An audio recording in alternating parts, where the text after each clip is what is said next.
Ini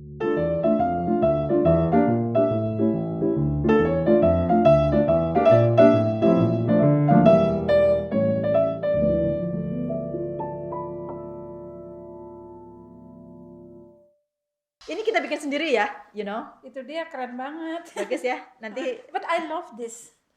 You love it. I love this. The earth is grounded. and you have to read this. Which one? If you can read it. Alrighty. Itu kan your earth ya. Equality of.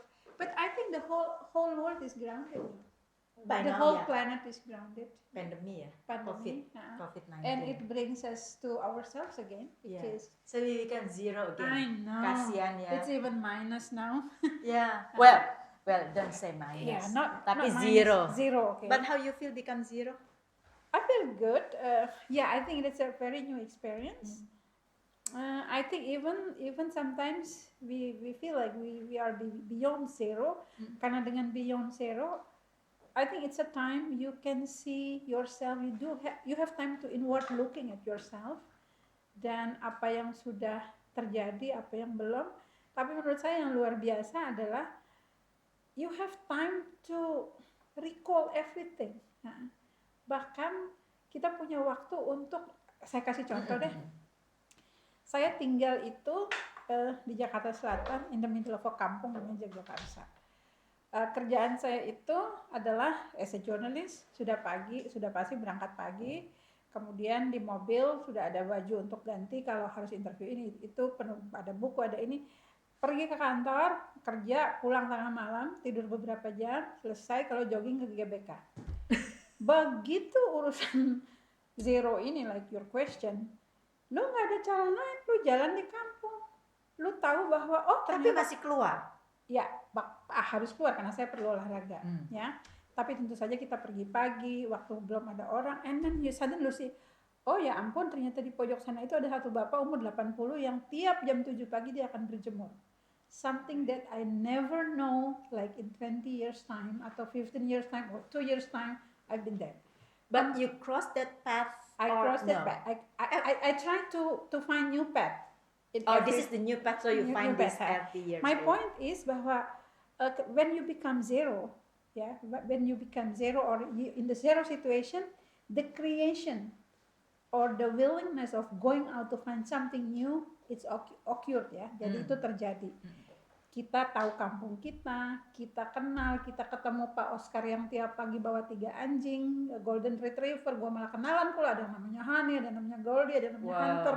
Kebayang nggak? Kalau gue nggak ada tuh, gue cuma di mobil, kantor, interview, GBK, kafe, pulang. So you feel positive in this pandemic condition? It's struggling, but at the end of the day, saya karena latihan saya, my training ground itu adalah nggak gampang terharu. As a journalist itu memang dilatih betul. Tapi untuk pernah nangis kan? Nggak gampang terharu itu dalam arti denger cerita, denger ini kan luar biasa aja kali ya, kita cek gitu.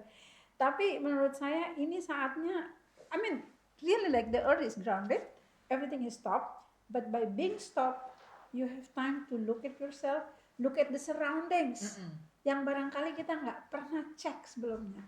Kita tahu bahwa sekarang ini kalau lu nanya, Kak, di mana lu tinggal? Oh, gue tinggal di sini dan gue tahu ternyata kampung ini berhubungan dengan ini, ada jalan tembus di sini. Kalau lu lewat di sini 15 menit, lu lewat di sini 20 menit kalau lu lari gitu. Yang never happened before. Jadi take it for granted itu is actually what happened to us before. If I may say so. Yeah. For everything ya. Everything, karena seluruh alam semesta bekerja, seluruh sistem bekerja, kita hidup begitu, nengok tetangga, pagi Bu, sekarang kan nggak bisa pagi Bu, gimana, aman semua, gimana, dan sekarang di kampung gua kita kirim-kiriman makanan. Oh, that's good. It is good. Kayak kemarin gara-gara mau ketemu lu kan gua nggak masak, tiba-tiba datanglah soto ayam kan dari nyonya depan gitu. Oh gitu ya? Iya, dan karena gue udah dapet soto ayam, waktu ada kiriman orang peyek dari seorang teman, gue kirim dong satunya ke sebelah tanpa harus menjelaskan bahwa bukan gue yang bikin tuh peyek. Jadi lebih berkomunikasi istilahnya. Itu lucu, itu paradoks ya. Itu paradoksal. Jadi justru ketika semua orang berhenti, orang jadi lebih komunikatif. Dan kalau lu lihat siaran salah satu The Guardian kalau saya nggak salah ya, apa New York Times, itu menulis hal yang sangat menarik. Jadi ada keluarga-keluarga Latin yang tinggal di Amerika, di New York. Jadi keluarga-keluarga Latin yang ada satu kampung di mana semuanya orang Latin Amerika, juga kagak kenal sama tetangga, nggak pernah. Tiba-tiba gara-gara pandemi semua bersatu padu, berkenalan, tegor-tegoran, bawa anak, bawa anjing, bawa apalah gitu ya, punya pets gitu. Jadi like you said, pertukaran komunikasi, change of minds, change hi and hello gitu. Kalau dulu mungkin cuma hi and hello, hi and bye gitu. Sekarang ada hi, hello, terus jeda ngobrol baru bye. Baru bye. Nggak pakai apa kabar, fine, gone. Kan biasanya gitu, dan itu udah kayak defaultnya kita. Karena Bu Aman baik kan, yuk bye. Tapi kok ini bukan berbanding terbalik. Ini seperti the opposite dengan apa yang kita rasakan ya, kita lakukan. Karena stay at home, doing nothing, tapi kita berteman dengan gadget. Jadi kalau you said that lebih banyak berkomunikasi, lebih banyak menyapa dengan tetangga, berarti kan kita keluar rumah itu harus. Tapi pada minimal ke depan lah, jemuran lah. Iya, jemuran atau kita nyapu-nyapu gitu Nyapu-nyapu, ya. because we do everything by ourselves Iya sekarang. kan? Di perkarangan. Nggak ada lu nyapu sendiri. Kalau apartemen sih nggak ada. Lu kalau Mas Bayu, lu kalau sekarang tanding-tandingan setrika, gue jagoan gue dari lu. Dulu setrika satu baju 15 menit, sekarang satu keranjang 2 detik bisa kita selesai. Because nobody can help you. Nggak ada orang yang datang server segala macam. Ada, semua lu kerjain sendiri. Nah, gitu. kalau connecting dengan digital sekarang gimana? Digital, what do you mean by connecting dengan digital? Kan seperti anak-anak sekarang nih, semuanya serba online. Nggak cuma anak-anak sih, kita juga. Kita semua sebenarnya. Sekolah sudah online, kemudian bekerja working from home juga online. Terus nggak usah jauh-jauh, kita makan, belanja, semua kebutuhan kita is just on our fingertips. Right. Gitu. You are very right. Right? I mean, tapi on the other hand, when I heard you say, gue sekarang lebih bisa menyapa ke tetangga-tetangga nih, because you go out for jogging, for example kan. Tapi kan itu mungkin 1 dari sejuta. Semuanya it's just like me takut. Di rumah aja in my cubicle, doing everything, paling ya nge-zoom, chatting seperti itu. Oke. Menurut saya, my humble opinion or my humble take ya, apa saja, kebutuhan akan gadget dan kebutuhan akan teknologi dalam berkomunikasi itu sesuatu yang unavoidable. Sudah pasti mau ada pandemi, kagak ada pandemi, pasti itu tetap ada ya. Karena itu perkembangan teknologi, lu mau apa enggak, lo mau mati mau hidup, barang ini tetap ada dan lu harus perlu gitu ya, untuk because it gives you a lot of shortcuts di dalam komunikasi. Problemnya adalah bagaimana dengan ketika semua orang karena udah habis di sini. I know your question is how you do the human touch, karena semuanya udah ada fingertips touch-nya di gadget. It's a very good question, thank you. Dan sebetulnya itu juga concern banyak orang ya, bukan hanya kita berdua ngobrol siang ini gitu ya. Tapi kalau saya rasa 2 hal. Pertama, in my world, because my world is media and I'm a journalist. In my world, saya selalu bilang kepada teman-teman reporter atau kepada siapapun, if I doing my classes gitu ya. Teknologi itu mau tingginya nembus awan, nembus tembok ratapan di Yerusalem sana atau tembok Cina itu, dia nembus gitu ya. Tetap aja dia itu tools. Digital technology is tools. Dia tidak bisa menggantikan apa yang disebut human connection. No, my take. Ya. Jadi kalau pertanyaan Lucy adalah, Kak gimana itu semuanya di fingertips sih? Betul, jadi kalau misalnya kita hitung waktu deh, kita hitung waktu, atau gini aja, kita datang ke random ke sebuah keluarga, itu keluarnya 8 orang, sepi semuanya, meja satu, semuanya begini. Betul. Gitu. Nah, this conversation, and thank you for bringing this up. Karena ketika semua orang sudah pergi ke sini, dan menurut saya situasi yang sekarang ini membuat kita, at least me, and I believe you also, bahwa melihat ya karena di tiap hari hanya begini-begini aja sama itu aja. Jadi kebutuhan basis kita tentang human connection itu menerobos juga ke kita. Kok gue 3 bulan lihat muka mak gue doang ya, gue kepengen banget lihat muka temen gue gitu misalnya gitu ya. Dan ada semacam the needs is there, the needs is growing. Karena lu perlu connection, lu perlu temen, lu perlu keluar, lu tau gak, gue tuh cuman ke toko kecil itu rasa bahagia banget, kayak gue udah ke overseas sekarang. Why? Bukan karena gue beli barang, karena gue ketemu mbaknya. Ketemu orang. Ibu apa kabar? Baik ya. That's itu. Jadi menurut saya ketika kita semua stuck di dalam digital communication, itu which is saya juga tidak mengatakan itu sangat jelek, tidak. Tapi mungkin ini satu hal yang akan membawa kita sampai ke satu titik ketika kita sudah istilahnya udah stuck dan kita mikir, oh ternyata ini nggak bisa diajak ngobrol ya gitu. Artinya betul kebutuhan informasi ada, tapi tetap aja kita ada kebutuhan untuk berkomunikasi langsung. Berkomunikasi langsung itu tentu saja Lucy akan tanya, Kak, tapi kan gue juga bisa langsung pakai telepon, pakai apapun, video call melihat muka. If you see part of the video call is or part ya, betul. WHO juga menyarankan sebaiknya lu video call dong supaya muka kelihatan. Betul. Mengapa? Ada unsur human touch di situ. It brings human face into the surface of your mobile atau apapun, ketimbang suara doang. Karena apa? Dia menghadirkan suatu kebutuhan basis akan human connection melalui apa? Melalui human face. Kalau selalu di para fotografer itu ya, kalau di dalam dunia jurnalisme, fotografer itu mau pemandangan sehebat apapun, sorry ya yang fotografer yang hebat-hebat ini, gue cuma ngutip pendapat yang gue pernah baca di National Geographic gitu ya. Jadi mau alamnya seindah apapun mereka itu, kalau misalnya ditaruh unsur tangan atau unsur jari, itu menghidupkan.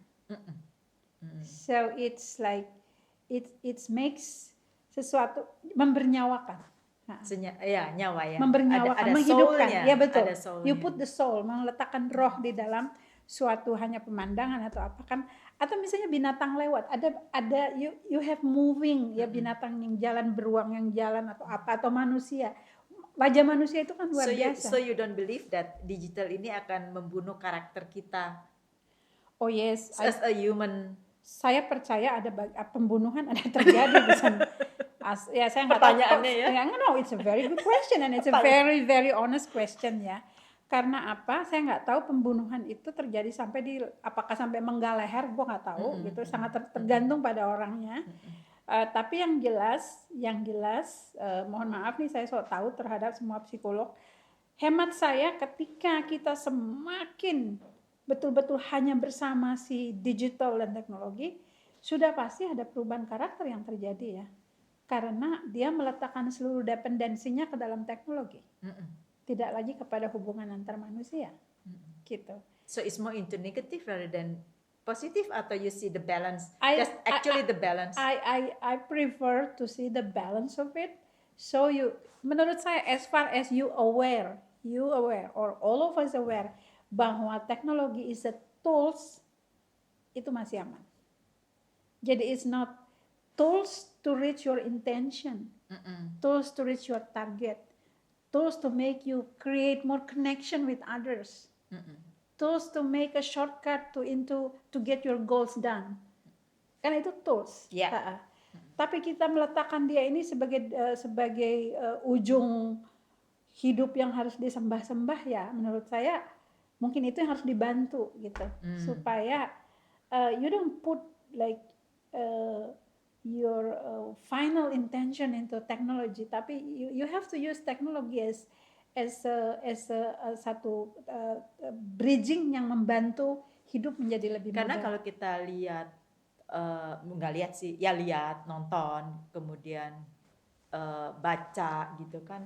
Ini kan dengan digital semuanya serba terbuka ya. Betul. Apa informasi apa aja ada di situ. Kebutuhan apa yang kita perlukan semua ada di situ. So we don't need anybody. Right. Ya kan? In a way. In a way. We don't need To anybody. some extent, yes, you don't need anybody. Ya, jadi kayak orang bilang, ada teman selalu bilang, gue hidup sendiri aja di dunia ini biasa aja kok, bisa gitu loh. Padahal nggak juga kan ya sebenarnya. Nah, jadi dari segi ini balik lagi communication, because that is your specialist communication. Thank you. How can you any different how we communicate dengan adanya tool digital ini dengan sebelum ada digital yang I would say digital era. Jadi before and after. Thank you, darling, for reminding me how old I am. Doesn't mean anything, so. Yeah, because the question is so crystal clear before digital era. Before. Kan nggak mungkin kita kayaknya sama deh kita ya semua. Kayaknya kita nggak mungkin ya ngomong sama millennials gitu. Mereka lahir aja udah begini, lahir bersama digital. Iya, udah dalam perut. Keluarin gitu. maknya dari perutnya udah digitalnya. Okay. Betul. But I think I'm very lucky person. I consider myself very lucky karena ketika ditanyakan seperti apa sih, I mean kita bisa bersama hidup di dalam dunia sangat-sangat digitalized dan sebelumnya. I'm very happy, saya anak kampung, so I'm a very small town girl di semua pulau terindah di dunia. Maaf ya, saya promosi sedikit. Flores itu lo harus datang 5 kali ke sana, 5 kali pengen balik ya. Oh gitu ya? Nah, baru sekali sih. Yoi, gitu ya. Nah itu di masa yang sebelum, saya bertumbuh di masa yang bahkan di anak desa, bahkan belum ada listrik, setelah ada listrik, nonton TV hitam putih harus di rumah gitu. Bapak lurah, diusir-usir pula, harus naik papaya ke atas supaya bisa lihat gitu ya. Sampai and I travel around the world for my work dan dan ikut orang people like me mungkin juga karena gak gadget savvy banget ya, mungkin juga ada bagian terengah-engahnya mengikut. But as a reporter you don't have nggak ada pilihan, you really have into it. Jadi harus belajar, harus ini, harus itu, mulai dari komputer yang zaman mungkin dulu lebih muda dari gue ya, jadi komputer yang masih warnanya hijau gitu. Iya benar, masih gede gitu ya. Yang segede rumah gitu. Sampai sekarang yang nenteng kemana-mana, your office is on your mobile ya. Nah, okay, I think every era itu mempunyai semacam strong point dan weakness point tersendiri. Ketika zaman dulu waktu lu masih agak kecil ya, gue udah tua gitu. Lu masih agak kecil, gitu, gue lebih sudah besar gitu. Nah itu, so I grew up in that situation. Sehingga saya mempunyai, I consider myself lucky because saya mempunyai layer-layer kelengkapan untuk lebih memahami mengapa ketika orang masuk ke dalam dunia digital, orang bisa begitu dependent dan attached into it. Dia nggak ngerasain yang gue rasain. Yang gue masih pergi nungguin nelayan pulang dari laut bawa ikan, gue masih ke dalam hutan nyari kayu bakar, misalnya ya. Lu pasti udah mikir kayak Little House on the Prairie ya. Iya betul. Udah seperti kayak gitu. Nah itu jadi so it brings every era itu mempunyai its own beauty and its own strong point and weakness point. Sehingga people like me mungkin lebih mudah untuk melihat bahwa how savvy you are in the gadget or how progressive all this kemajuan teknologi ini, saya lebih mudah meletakkan diri untuk melihat bahwa come on, itu tetap tools. Karena basis dari tools itu pun yang dilakukan tuh komunikasi. Betul. Hanya komunikasi yang dilakukan mostly lebih banyak menggunakan ini, dan memang kita semua menggunakan elektronik. Elektronik dan ini dan itu. Nah, problemnya adalah ketika yang terjadi adalah solo communication. Dia nggak lagi ngomong sama orang lain, cuma ngomong sama gadgetnya. Menurut saya itu problem. That happened today, right? Oh yeah. I mean, it happened to the young generation, even yang nggak young pun terjadi. Bagaimana di satu rumah 8 orang di meja semuanya ngobrol sama ininya, gitu loh.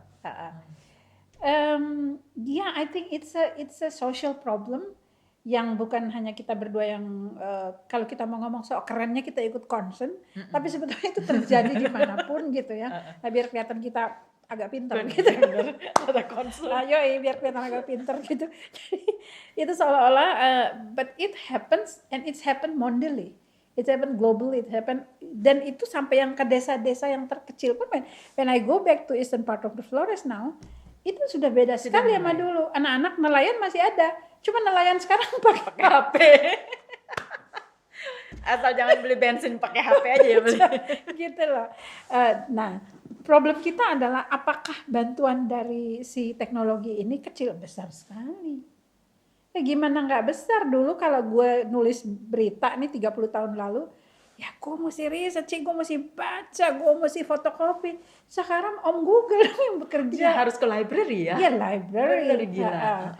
Jadi lucu sekali, aku tuh pernah waktu training anak kan di dulu. Saya 27 tahun ya di dunia media dan 20 tahunnya I can share with you, 20 tahun sebagai wartawan Tempo lah. Nah itu kan saya banyak sekali ngajar. Jadi kalau ngasih training waktu generasi yang udah istilahnya generasi anak gue lah, generasi istilahnya generasi ponakan umur-umur yang sekarang itu, nggak usah 5 tahun lalu aja aku bilang, lo kalau mau jadi wartawan investigasi, lo harus baca bukunya lo minimal lo harus baca bukunya Watergate ya, itu lo harus baca. Terus kalau lo mau jadi wartawan ekonomi yang bagus, minimal lo harus baca salah satu klasiknya Adam Smith. Itu yang nganga gitu, apaan Bu? Baca buku. Terus dia yang langsung gini nih, gue bilang, ya lu baca buku. Why? Lu kebayang gak dulu kalau gue disuruh editor gue baca buku, gue nanya why apa dia gak dilempar asbak gitu. Lu baca buku perpustakaan. So library probably kata perpustakaan itu memberikan meaning yang udah beda sekarang. So jadi kita masuk ke wilayah meaning ya sekarang ini. E-library kan ada E-library, e-electronic, email, e-food. So our life now is defined by E.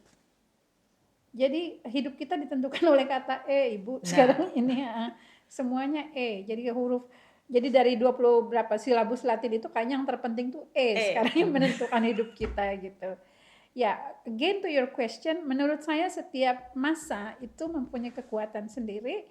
Nah, kembali ke sini lagi, memang dia melakukan simplifikasi yang luar biasa, memudahkan sekali terhadap segala proses kehidupan.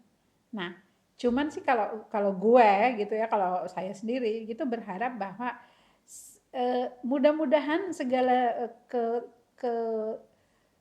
kesulitan teknis yang dibantu atau simplifikasi kemudahan hidup ya, keterobosan-terobosan yang bisa dibawa oleh teknologi itu mudah-mudahan tidak menghilangkan fundament, karena menurut saya fundament salah satu. I think I have to ask you this one. Yeah, sure. You know what? So where's the process if everything is shortcut? Iya. Susah gampang ya. Biar kelihatan pinter kan kita bilang gitu. So what is the process? Because in our era kan, kita kayaknya sama deh. In our era. Lu lebih muda, lu jangan sok tua kayak gue ya. Sedikit lah, sedikit ya kan. Process. The most important thing on everything you do is a process. Right. Okay. So now dengan digital kan you just said like a shortcut. Yeah. So where is the process? Now and then you lost the meaning. Yeah. You lost the meaning. Jadi mengapa generasi sekarang itu begitu kuat di teks, tapi mereka lemah di konteks? Because they lose the meaning. Teks, semuanya teks. Yeah. Ketika lu nyuruh dia dari 10 slides yang lu kasih gue ini, yang lu mau ngomong apa?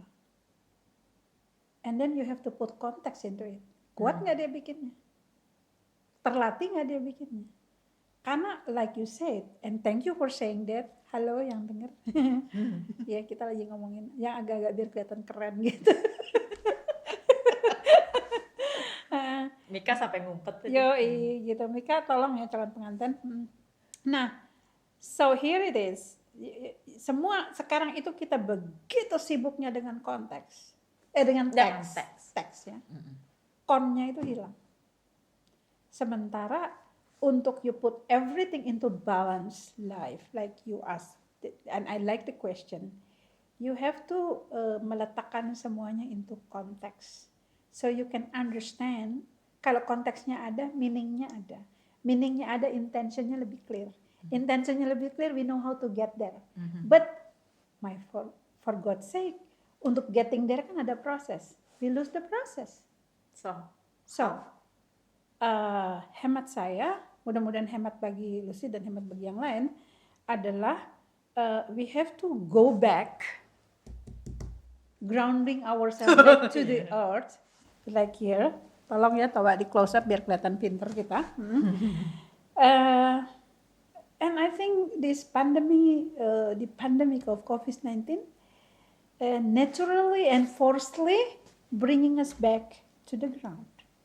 We learn how to reconnect ourselves to the earth.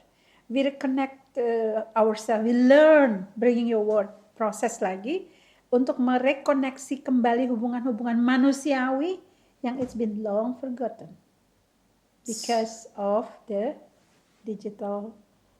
Tapi again, I love using this karena Of ini course. memudahkan begitu banyak hal dalam hidup kita. I mean, I love to hear that you say this is only the tool. Ya, karena itu kalau saya ya, my Yeah, take. yeah. That is very nice actually. That's how you balance your life. Yeah.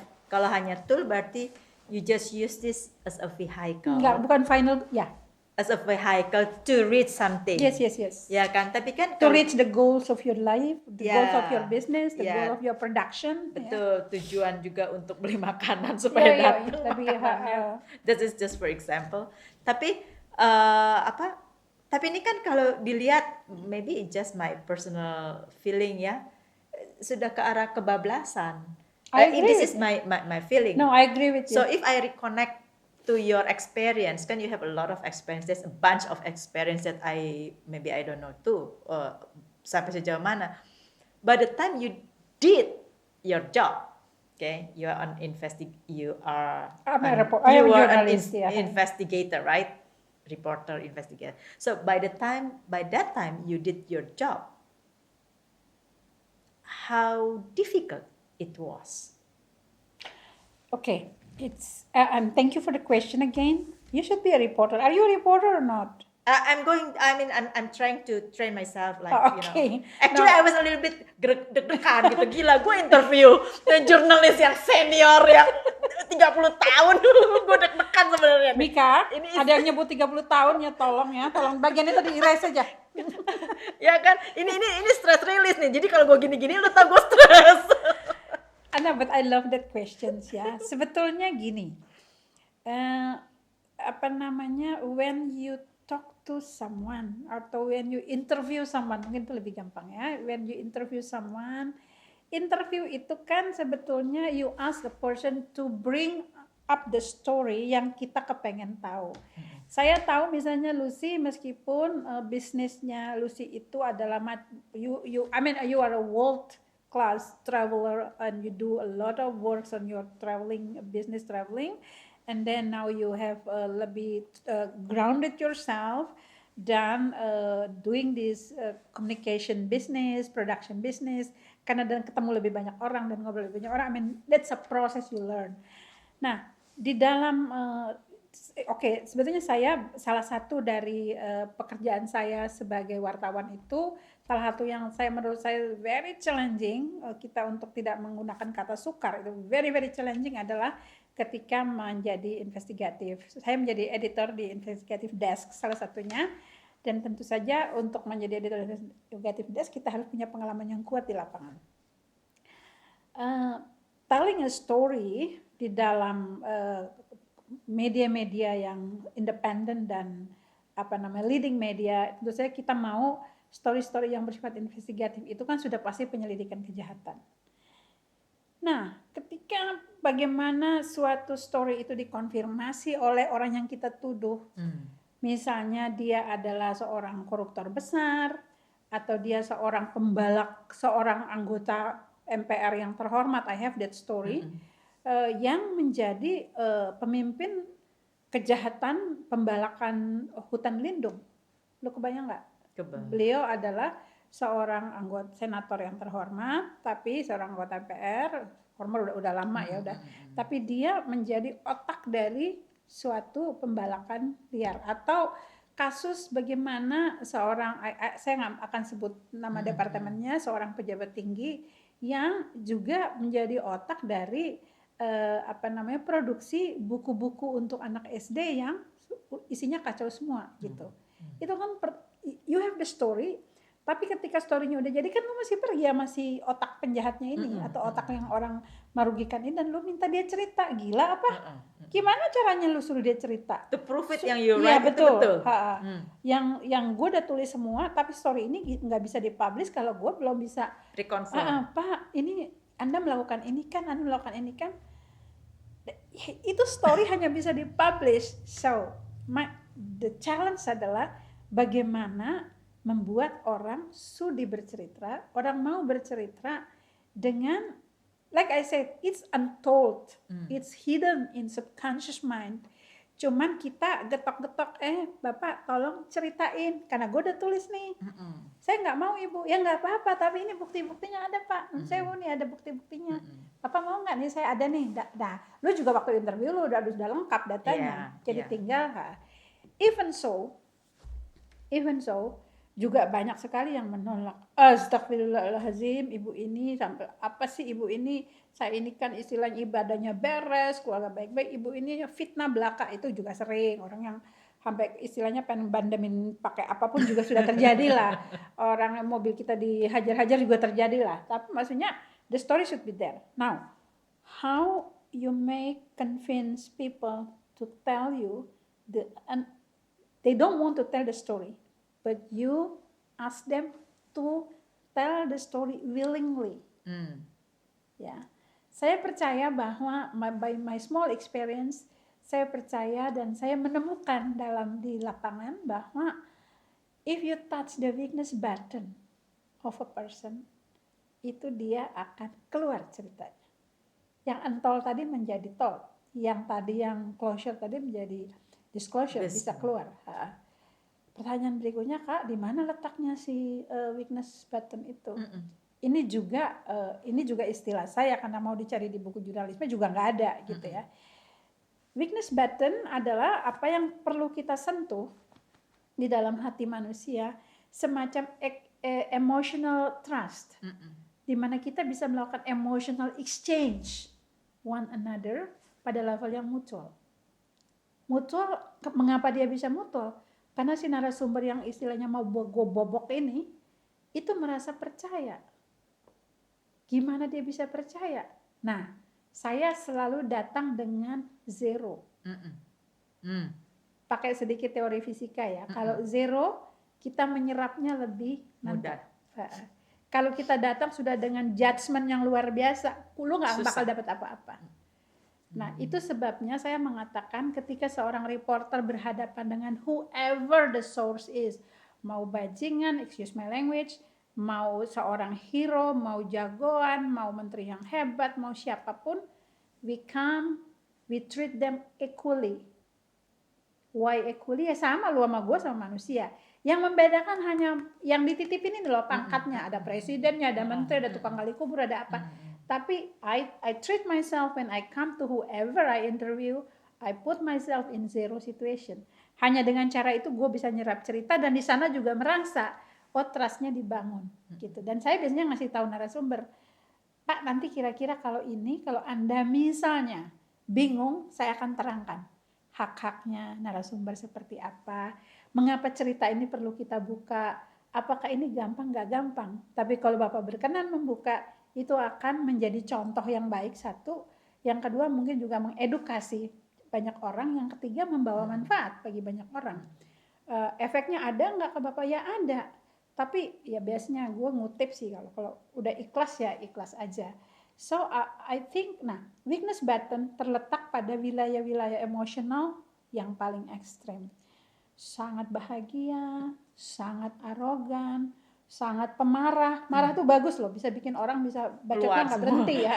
Dan biasanya kalau udah gitu gue alhamdulillah dia jangan sampai nggak marah, supaya jangan berhenti marah. Karena kalau makin marah gitu ya, itu keluar semua. Tinggal nanti kita kasih tahu dia, ini loh tadi waktu lu marah-marah gitu, dan probably a little bit cheating, sebenarnya nggak cheating. Aku bilang juga, I maintain the anger when I do my interview. I maintain the happiness while I am doing my interview. Nah, jadi misalnya dia sangat bahagia, sangat happy, sangat depresi. Kalau kita bisa nyentuh itu, kalau istilah aku itulah kita bisa tanya, duit di dompet tinggal berapa, nomor sepatu berapa, alamat rumah berapa, istilahnya gitu bisa keluar tuh. Gitu. Betul. Lu pernah bunuh berapa orang? Aku pernah kok nanya pada satu teroris, Pak, kenapa sih bunuh begitu banyak orang di Bali, 200 pakai bom? Itu kan hidayah, Bu, gitu ya. Nah, kayak gitu-gitu loh. But and then saya I treat every answer as an honest one, bahwa itu nanti gue mesti diskon soal lain. Tapi menurut saya itu yang dia mau cerita. Dan putting yourself as a mutual position with your source, it's very important. Jadi jangan lu merasa bahwa oh karena gue wartawan CNN atau karena gue wartawan apalah media gede di Indonesia jadi gue enggak, lu cerita lu itu berasal dari kawan sebelah bukan lu. You are nothing without your sources. Itu yang saya selalu bilang pada reporter.